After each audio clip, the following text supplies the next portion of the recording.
si vous pensez que l'aventure est dangereuse, essayez la routine, elle est mortelle. Voilà pourquoi par ici, nous innovons à chaque numéro à travers nos différentes thématiques. Bonjour à toutes et à tous, c'est toujours un plaisir, vous le savez, de vous retrouver par ici sur le rendez-vous de midi, l'émission qui se veut proche de vous. Nous sommes lundi par ici, on parle numérique, agriculture, puis nous échangeons nos idées sur la thématique, celle à l'ordre du jour, et bien s'intéresse au mariage, à la bénédiction des parents ou pas. Alors ça, c'était pour le sommaire. On développe tout ceci après cette transition musicale.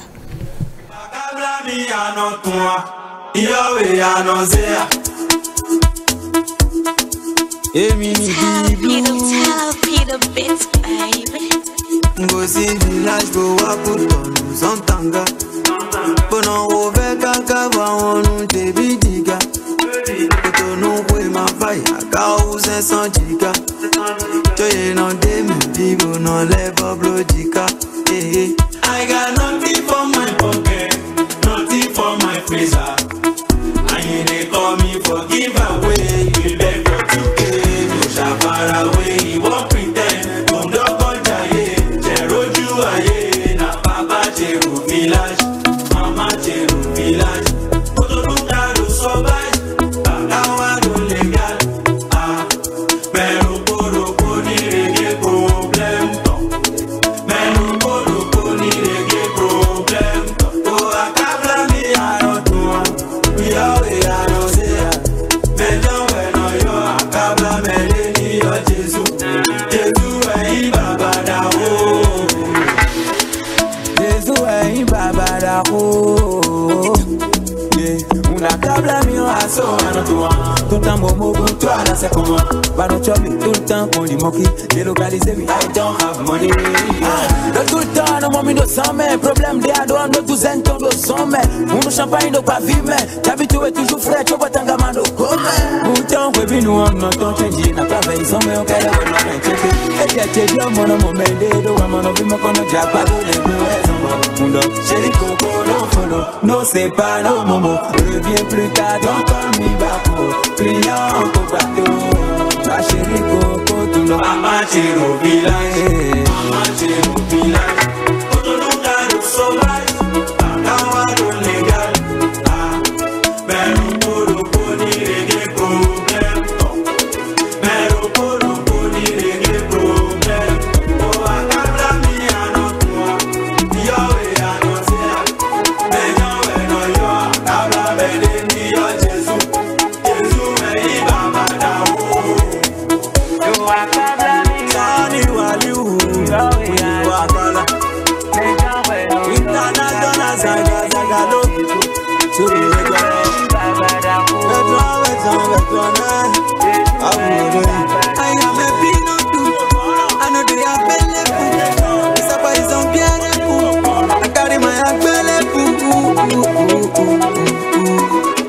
centralisé. À l'instant problème, en tout cas, une chose est évidente, on ne peut pas s'occuper de ces problèmes seul, parce que de toutes les manières, dans la vie, il faut toujours avoir recours à quelqu'un. Et comme on le dit dans notre langue enfant, en tout cas dans l'une des langues locales du Bénin, Mélodie Dieu Mélino bon. Donc voilà, il faut toujours prendre par quelqu'un pour aboutir à quelque chose. Il faut toujours prendre par un chemin, peut-être tracé déjà par quelqu'un d'autre. Une collaboration de Diblou et de Boboé. Alors, après cette douceur, on va parler du digital à présent à travers coaching numérique.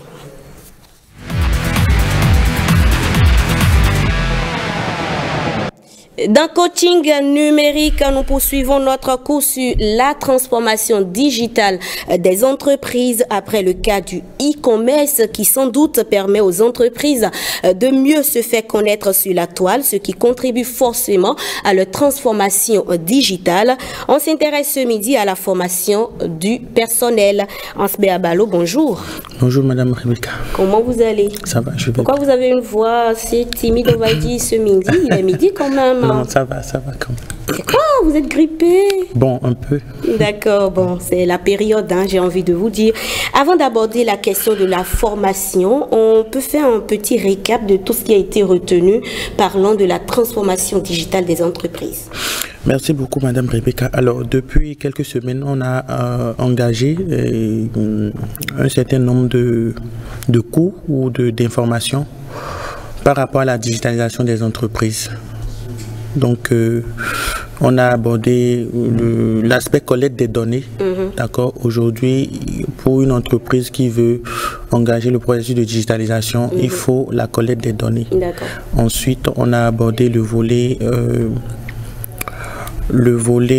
modèle d'affaires, d'accord, parce que dans le processus de transformation digitale, il y a un aspect modèle d'affaires qui entre en jeu dans l'adoption. D'accord.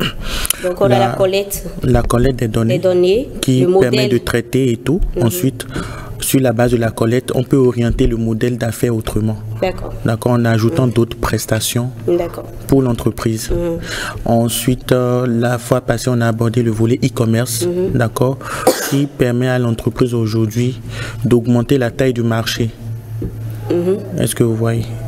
Ensuite, il y a l'aspect formation du personnel. Donc voilà un peu. D'accord. Alors justement, en quoi le fait de former son personnel peut impacter la transformation digitale d'une entreprise? Alors déjà, quand on dit transformation digitale d'une entreprise, c'est un nouveau concept, d'accord, le numérique à la base de la gouvernance d'entreprise. Donc, à la base, dans l'entreprise, il y a le personnel. Donc, il est obligatoire de former son personnel pour l'adapter au fait aux nouveaux changements. Est-ce que vous voyez? Il faut former le personnel pour quand même tirer le meilleur en termes de compétences, d'accord, et l'adaptation aux réalités du numérique, qui sont des réalités pas évident au départ, donc sans formation on peut pas y arriver. Donc le volet formation est un pilier vraiment important où on demande aux chefs d'entreprise, de différents responsables à divers niveaux, de prévoir toujours les budgets colossaux par rapport aux formations du personnel, parce que de toute façon rien ne se perd, rien ne se crée, tout se transforme, et ça aura une répercussion immédiate sur la rentabilité, que ce soit de l'entreprise ou de l'organisation ou de la structure en question. Il faut former le personnel justement dans quel domaine spécifique? On sait que c'est dans le domaine du numérique, mais vers quel angle, on va dire, vers quel pan du numérique? Merci beaucoup, Madame Rebecca. Très belle question. Alors, je vais prendre le premier volet de formation du personnel. Vous n'êtes pas sans savoir que 99% des entreprises sont commerciales. Est-ce que vous voyez? Donc, le premier volet que moi je vois, c'est de former le personnel sur la gestion commerciale informatisée. C'est-à-dire que comment adapter le commerce, d'accord, à l'informatique, le commerce au numérique. Et dans ce volet, il y a tellement de rubriques, d'accord. Il y a la gestion automatisée des achats, la gestion automatisée des ventes, la gestion automatisée du stock. Et vous n'êtes pas sans savoir, beaucoup de chefs d'entreprise ont compris cela aujourd'hui et ils ont engagé le processus. On rencontre des chefs d'entreprise qui ont le souci, d'accord, d'informatiser leur commerce, leur vente, leur achat, leur stock, ce qui fait que la rentabilité est immédiate et la marge est très intéressante. Ensuite, il faut former le personnel sur le volet base en numérique. Donner au fait les bases en numérique pour le personnel. Quand je dis base en numérique, aujourd'hui, les mails professionnels, habituer le personnel à utiliser les mails professionnels. Aujourd'hui, il y a encore des gens qui travaillent dans l'administration qui ne savent pas comment fonctionne un mail professionnel. Est-ce que vous voyez? Il faut leur apprendre, il faut les envoyer, d'accord, à l'extérieur ou dans des structures qui forment, d'accord, dans ce sens. Il y a aussi un volet, les logiciels d'édition. Quand je prends les logiciels d'édition, on a Word, Excel, PowerPoint. Aujourd'hui, il y a des gens, je dis, qui ne maîtrisent pas encore Word, alors que c'est le premier logiciel d'édition. D'accord, pour donner au fait, pour faire un rapport aujourd'hui, c'est dans Word. Pour faire un point, pour faire un rapport qu'on peut envoyer par mail, c'est Word que tu dois utiliser. Pour faire une présentation aujourd'hui, c'est PowerPoint. Vous n'êtes pas sans savoir qu'il y a des employés aujourd'hui qui ne maîtrisent pas PowerPoint.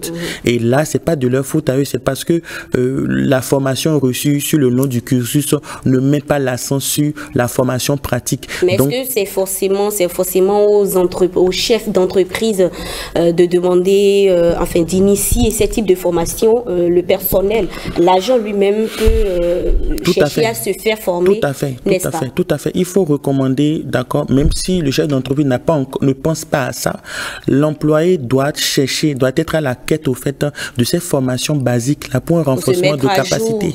Est-ce que vous voyez, parce qu'aujourd'hui, vous avez remarqué que lors de la période de Covid, beaucoup d'entreprises se sont débarrassées des employés. Mais il y a des employés là, quel que soit Alpha, ils sont toujours là. C'est parce que ces employés ont des compétences que les autres n'ont pas. Et ces compétences-là, il faut aller vers la formation, vers l'essentiel pour avoir. Et ainsi de suite. Il y a beaucoup j'ai parlé de la gestion commerciale informatisée. Base en numérique. Le marketing digital. Aujourd'hui, en tant qu'employé, vous devez donner un plus à une entreprise. Si vous contribuez à l'augmentation du chiffre d'affaires, d'accord, d'un chef d'entreprise, on ne peut pas se débarrasser de vous. Au contraire, vous faites partie, d'accord, de l'instance décisionnelle de l'entreprise parce que vous contribuez à l'augmentation du chiffre d'affaires. Il y a l'intelligence artificielle aussi qui est là, qui permet d'aller beaucoup plus vite. Si tu fais 1 heure pour faire un traitement avec l'IA aujourd'hui, tu peux faire 2 secondes ou 3 secondes pour faire un traitement. Donc voilà des piliers sur lesquels il faut quand même renforcer sa capacité aujourd'hui. Il y a aussi l'anglais qui est très important aujourd'hui et on doit orienter la formation dans ce sens. Donc voilà un peu quelques points stratégiques sur lesquels il faut se faire former pour être utile pour une entreprise ou bien pour créer soi-même. Ansbert Balo, merci. On retient, il y a la gestion commerciale informatisée, il y a la base en numérique, il y a également le marketing digital. Donc, si le personnel, l'agent lui-même désire, il peut aller se faire former dans ces domaines-là, où les chefs d'entreprise peuvent également initier ce type de formation pour le compte de leur personnel. Toujours est-il que tout ceci rentre en ligne de compte dans la transformation digitale de l'entreprise. Voilà. Ansbert Balo, merci. Je rappelle que vous êtes digitaliste et avec vous, on parlait à l'instant de la place de la formation dans la transformation digitale des entreprises. Bel après-midi à vous. Merci beaucoup. À bientôt pour d'autres thématiques, toujours en lien avec le numérique, le digital. Et à votre suite, on va installer Taragbe Valais Wansou pour parler de l'agriculture moderne et rentable dans sa pousse.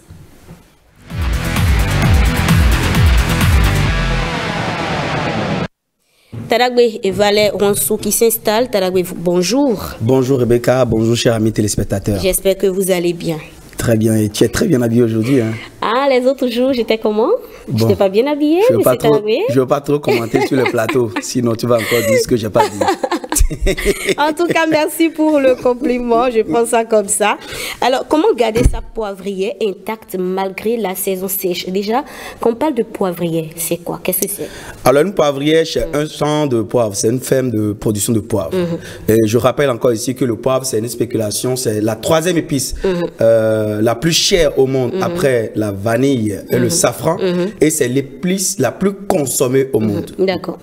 Et donc, cette spéculation revêt d'une importance particulière aujourd'hui, à l'instar de son utilité dans la cuisine africaine et européenne. On ne peut pas faire de barbecue sans poivre. On ne peut pas assaisonner un aliment, avoir du goût sans cette épice-là. Et l'avantage, c'est ça que se conserve pendant plus de 10 ans.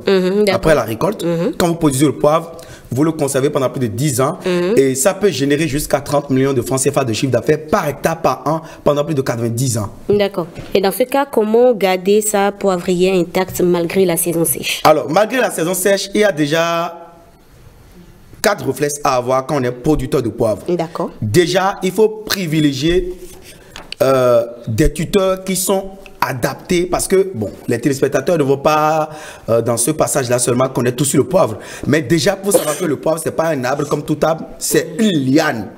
Et cette liane a besoin de pousser contre un tuteur. Le tuteur peut être mort ou vivant. Sous climat tropical, on utilise souvent les tuteurs vivants tels que le patin qu'on appelle le rouman. À l'image? À l'image, le Nubuda lewis. Ce tuteur-là que sont en arrosé, on appelle ça le sablier. C'est un tuteur qui a des épines et qui permet au poivrier d'être protégé depuis son bas âge, depuis l'enfance. Et donc, tu vas voir ce qui est autour du poivrier là, du tuteur là, c'est des feuilles mortes. On appelle ça le paillage.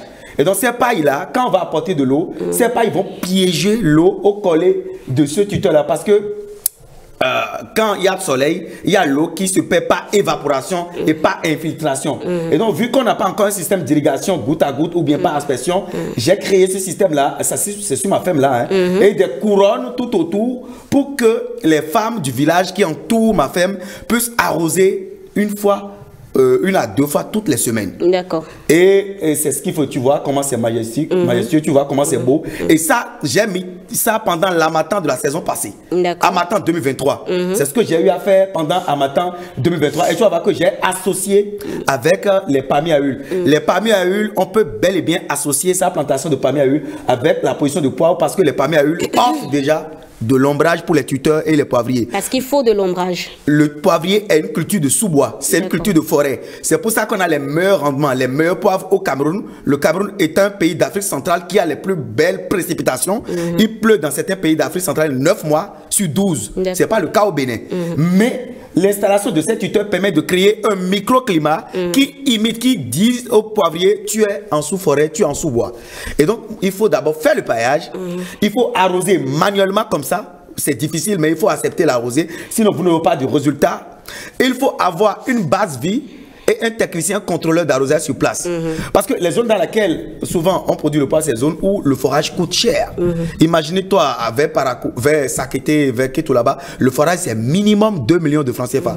Bon, Inch'Allah, j'ai déjà fini mon forage, mais avant de finir, avant de mobiliser les ressources pour pouvoir finir ce forage, je suis d'abord passé par cette étape qui consiste à faire les couronnes autour, à apporter les pailles, à arroser manuellement.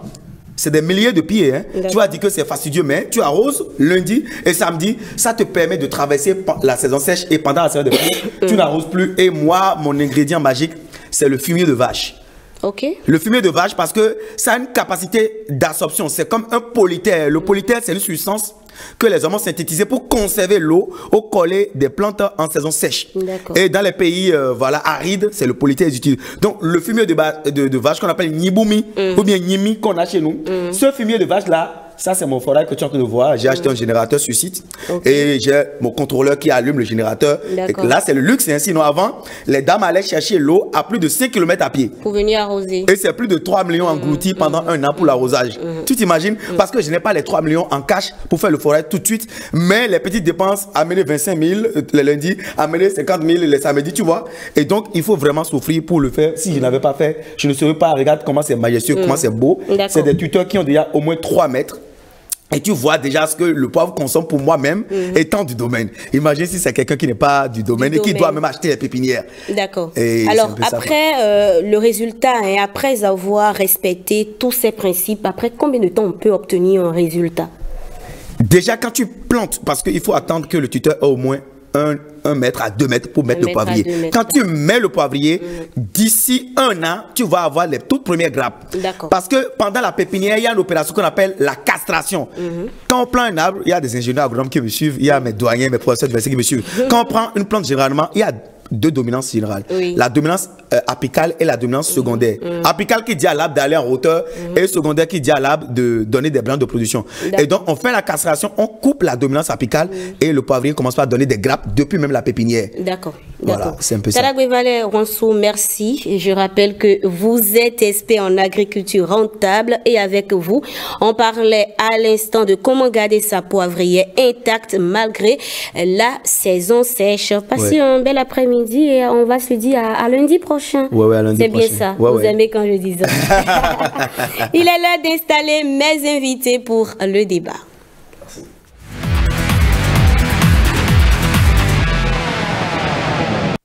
Quand ils décident de se mettre en couple, au-delà de leur personne, ce sont 2 familles, 2 ou plusieurs ethnies à se dire oui pour la vie. Oui, la femme appartient à une famille, l'homme aussi. Mais est-ce pour autant que leur consentement est nécessaire quand on s'aime?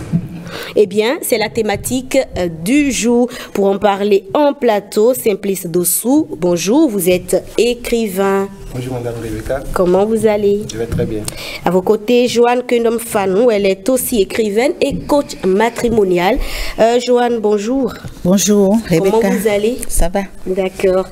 Et en face de vous, chers amis, fais-nous à pouvoir qu'on retrouve pour le compte de cette nouvelle année. Fais-nous bonjour. Bonjour Rebecca. Elle est conseillère matrimoniale et à côté d'elle, Eddie Camille Cotto, il est psychopédagogue et enseignant. Eddie, bonjour. Bonjour madame. J'espère que vous allez tous bien. Ça va. Alors, il y a deux visages qu'on est en train de retrouver pour le compte de cette nouvelle année. Donc, Madame Fanou, vos vœux. Vos vœux pour les téléspectateurs et pour vos proches très rapidement. Alors, je dirais simplement que je souhaite à tous les téléspectateurs qui sont souvent avec Rebecca, je vous souhaite une bonne année et mon vœu pour vous, c'est la paix intérieure.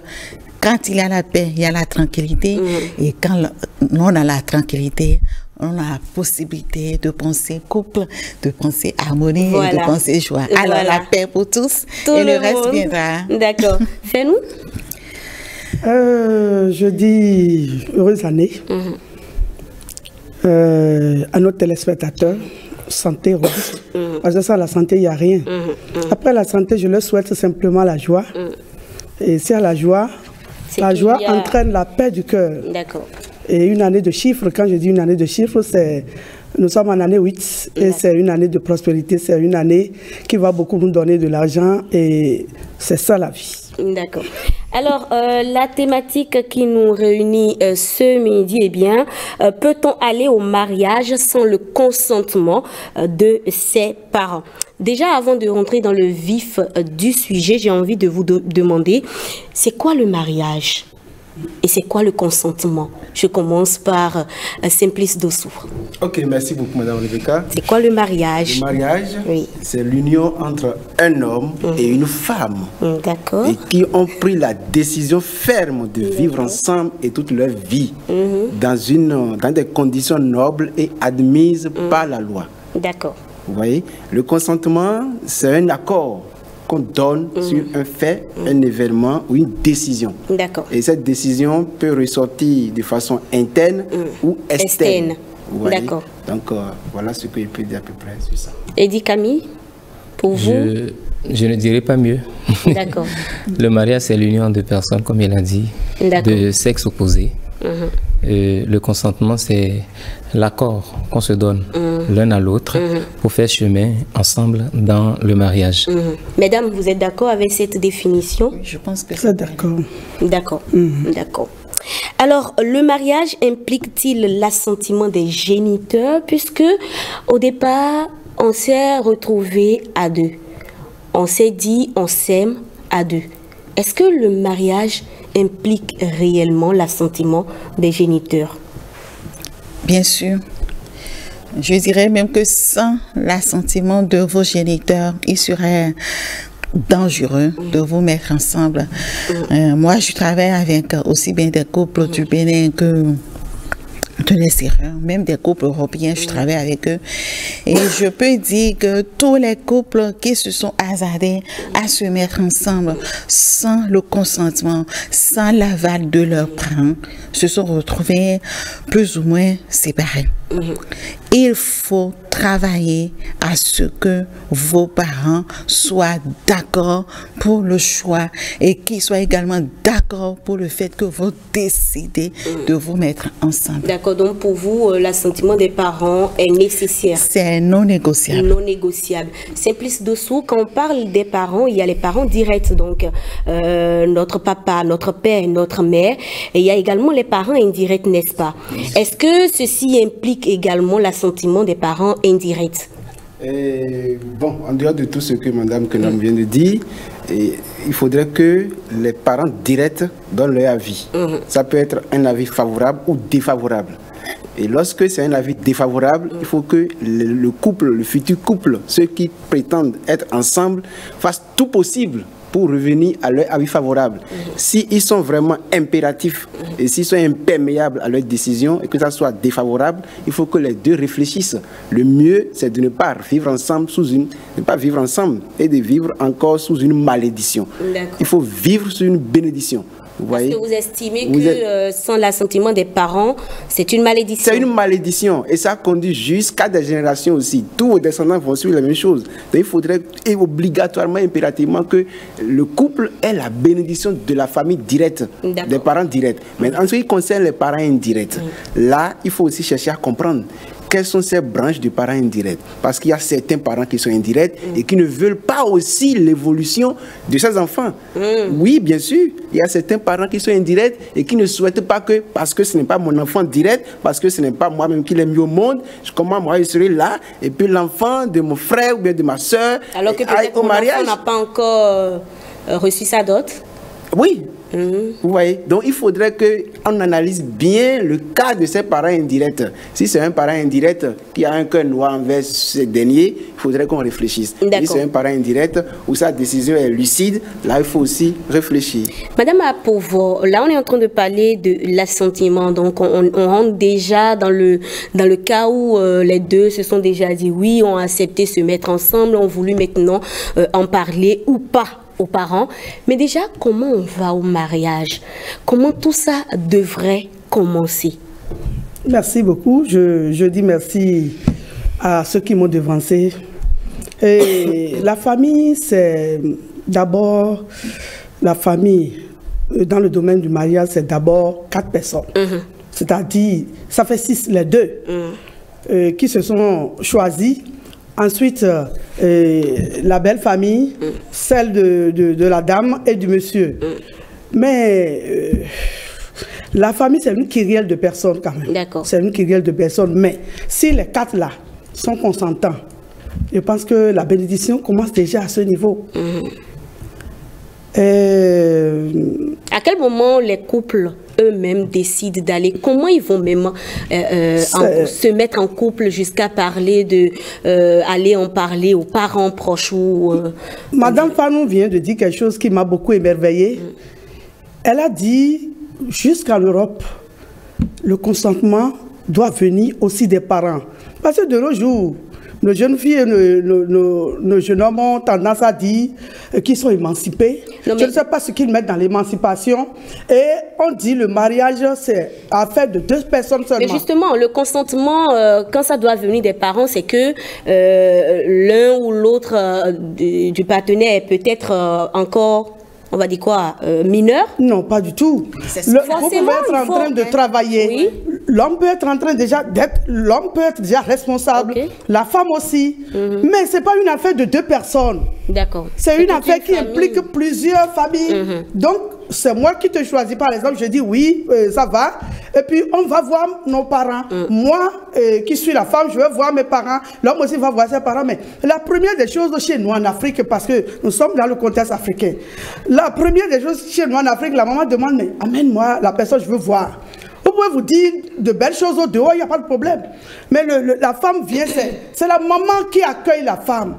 Et vous connaissez le problème des femmes.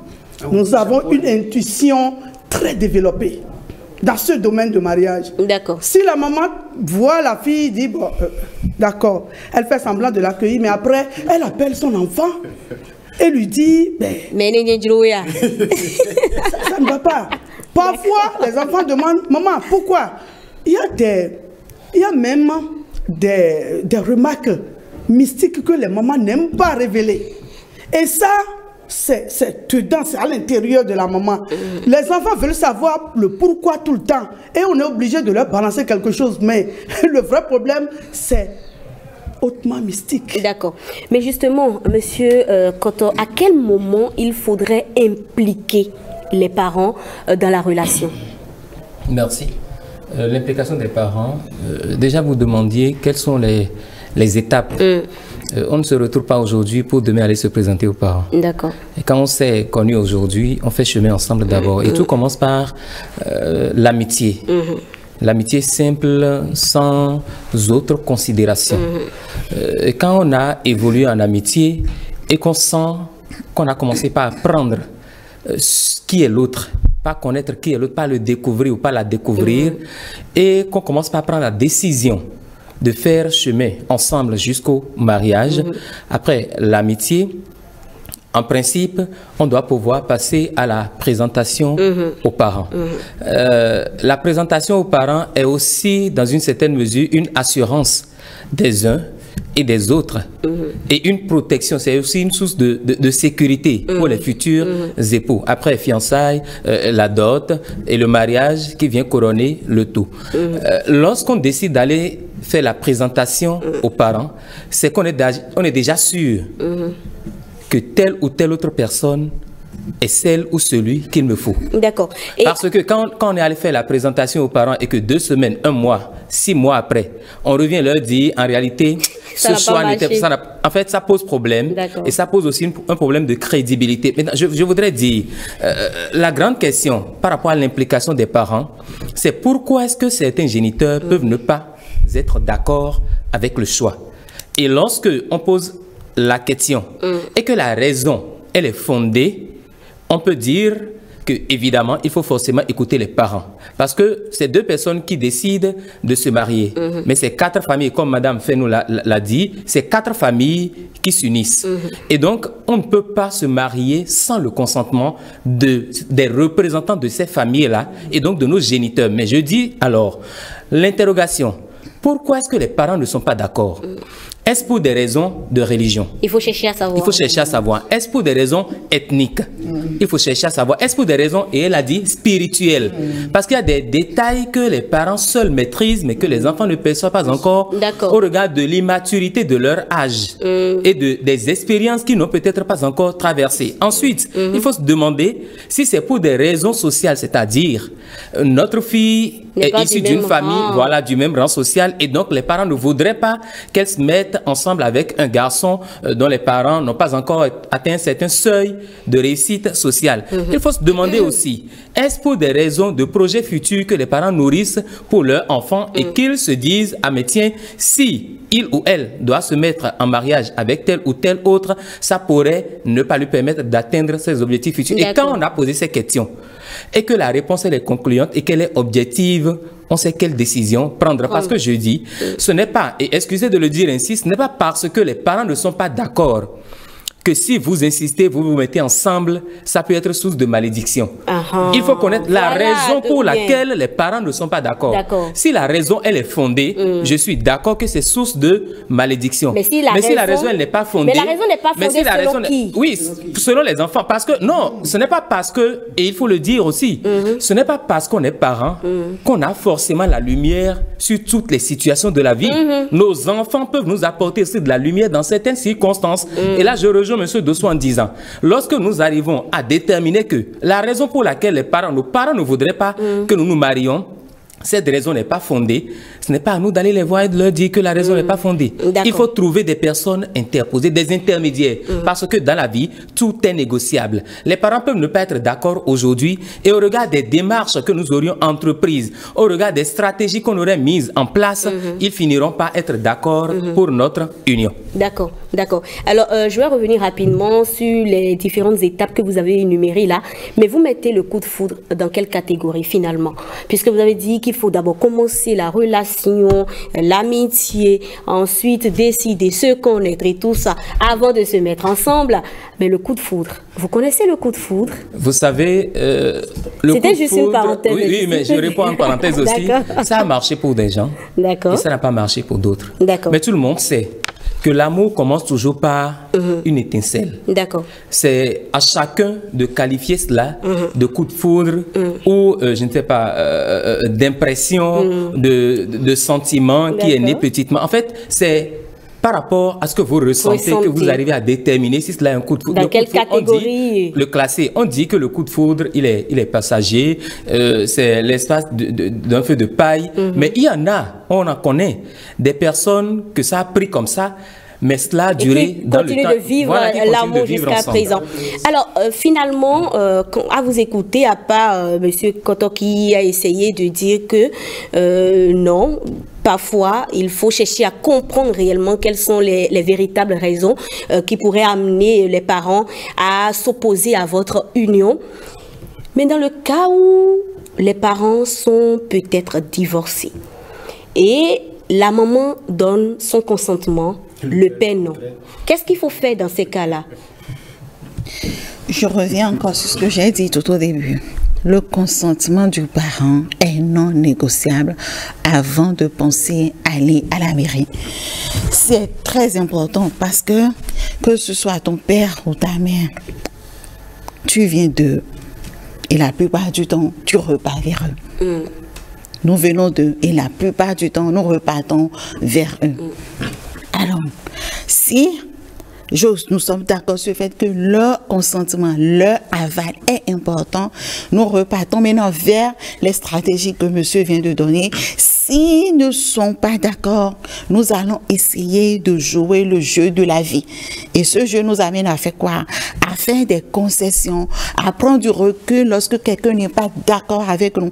D'ailleurs même, si nous n'arrivons pas à jouer ce jeu avec nos parents, il nous sera difficile de vivre dans le couple. Parce que parfois dans le couple, nous allons nous retrouver devant des situations dans lesquelles le mari dira non et c'est non, ou la femme dira non et c'est non. Et nous devons donc apprendre à prendre du recul pour amener l'autre à voir les choses de la même manière que nous. Alors si mon père est d'accord pour mon choix et ma mère dit non, vous savez, il y a ce que nous appelons parfois dans nos familles les secrets de famille. Et les secrets de famille, la plupart du temps, on n'entend jamais parler de cela. Mais seul le parent, la mère ou le père qui dit non, connaît la raison pour laquelle il est en train de dire non.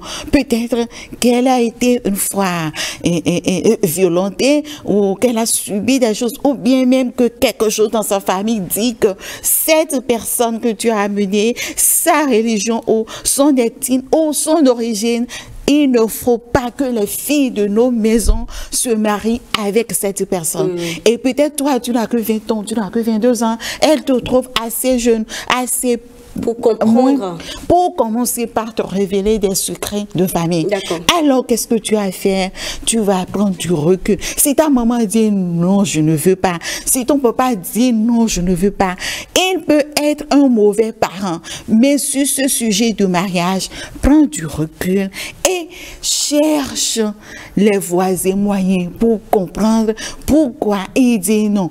Des fois, il y a des noms non objectifs, des noms subjectifs qui n'ont rien à voir même avec ce qu'on appelle secret de famille. La mère va dire non, moi avec tout ce que j'ai investi dans ma fille, c'est pas celui-là qu'elle ira chercher. Oui, nous sommes surtout en Afrique où souvent nos décisions ne sont pas toujours objectives, elles sont beaucoup plus subjectives. Alors, quelle que soit la raison pour laquelle ta maman dit non, en tant qu'enfant, calme-toi. Parfois, elle peut être en train de se tromper, elle peut être en train de dire des noms subjectifs, mais qui sont en réalité là pour te sauver, pour te protéger, pour t'amener à une autre dimension où Dieu veut te voir, alors que toi, tu vois très peu. Peut-être que la personne que tu es en train de dire, c'est mon tour, celle-ci, n'est pas là pour de bonnes raisons. Alors, tu prends du recul, tu repars à la source, tu peux t'agenouiller devant ta mère et dire, maman, je veux comprendre. Qu'est-ce qui fait que tu ne veux pas de lui? Et la plupart du temps, très souvent, quand tu fais ça, les moments, elles se calment, elles t'expliquent. Et quand tu prends du recul, peut-être que ça va marcher avec la même personne. Ou alors Dieu te délivre d'une relation qui pourrait être demain toxique et qui ne va pas terminer loin. Voilà. Monsieur Dossou, que fait-on alors de cette phrase-là qui dit le cœur a sa raison que la raison même ignore? Quand on s'aime véritablement et que les parents sont contre, est-ce qu'on n'a pas le droit de vivre notre amour simplement? Madame Rebecca, c'est une question pertinente et ça touche la vie du couple en réalité. Et lorsque vous aimez réellement, et que les parents s'y opposent. C'est un défi que la nature vous lance, que Dieu vous lance en tant que futur couple. C'est d'abord la patience. L'amour est patient. Si vous n'avez pas l'esprit patient en vous et que vous vous dites nous nous aimons aujourd'hui et que ce jour et que vous ne voyez pas le lendemain et que vous êtes pressé à vous manger sur tous les plans, vous aurez des dents agacées. Vous voyez, parce que vous n'avez pas la maturité qu'il faut d'abord. Donc si les parents s'y opposent, ayez vraiment du recul, la patience de chercher à comprendre comment faire pour atteindre l'objectif. Et si déjà vous n'êtes pas patient et vous n'arrivez pas à vous maîtriser sur ce plan et que vous vous jetez dans l'eau, vous allez vous noyer. Vous voyez? Donc, dire que oui, je l'aime, nous nous aimons, en dehors des parents, on peut se faire tout, c'est la crash qui s'observe dans l'avenir. Très rapidement, Madame Fenou. Cette question ne concerne pas essentiellement les enfants, les jeunes de 18, 20 ans, 25 ans. Nous avons des couples de 40 ans, 45 ans, des gens qui ont dû faire des expériences, qui ont échoué peut-être et qui se choisissent aujourd'hui, qui trouvent peut-être ceux qui pensent être le âme sœur. Il faut aussi, malgré votre âge, aller à la source. Si les parents ne sont pas d'accord, trouver les solutions pour avoir leur bénédiction, peu importe l'âge que vous avez. D'accord. Madame Apouvo, finalement, quand on n'écoute pas les parents, quand on n'accepte pas la décision des parents, on veut forcément vivre son amour, qu'est-ce qui se passe? Quelles sont les conséquences que cela pourrait avoir sur notre couple? C'est une très belle émission. Et ça va être dramatique quand on n'écoute pas les parents. Souvent, c'est le français que nous parlons.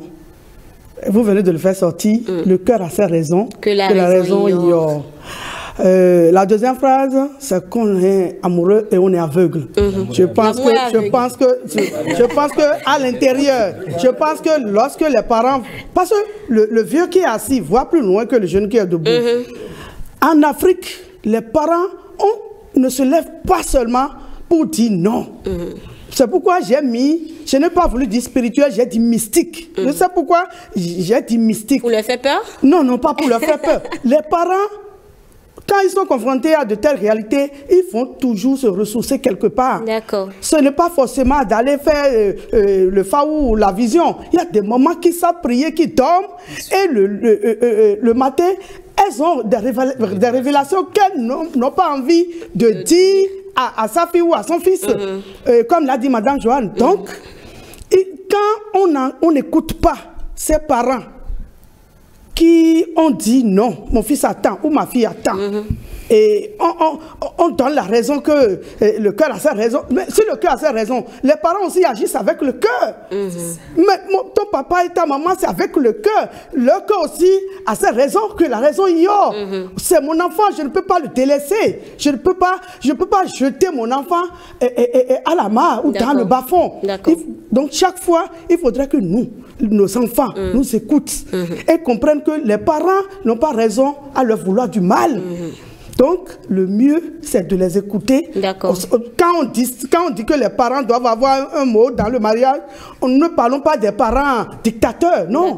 Nous parlons des parents responsables qui ont un mot souvent à dire dans ça. Parce que quand ça va capoter là-bas, on revient à la maison, on revient à la source. Donc, je voudrais dire tout simplement, quand on n'écoute pas, c'est pas forcément avec des chicottes, avec des malédictions. Non, parce qu'il y a des mamans, il y a des parents, quand on ne les écoute pas, ils vont directement proférer des malédictions. C'est ça que disait mon frère. Non, on n'a pas besoin d'arriver à cette étape. Quand tu n'écoutes pas, c'est déjà simplement, tu es en train d'enfreindre à une loi. Donc il faut écouter les parents. Il faut écouter les parents. Donc c'est dramatique si on n'écoute pas le conseil des parents. D'accord, merci. Eddie Koto, rapidement. Je voudrais dire, je pense, comme tous ici, qu'il faut forcément le consentement des parents quand on décide d'aller au mariage. Madame Fenou est revenue, et Madame Apouvo aussi sur plusieurs détails.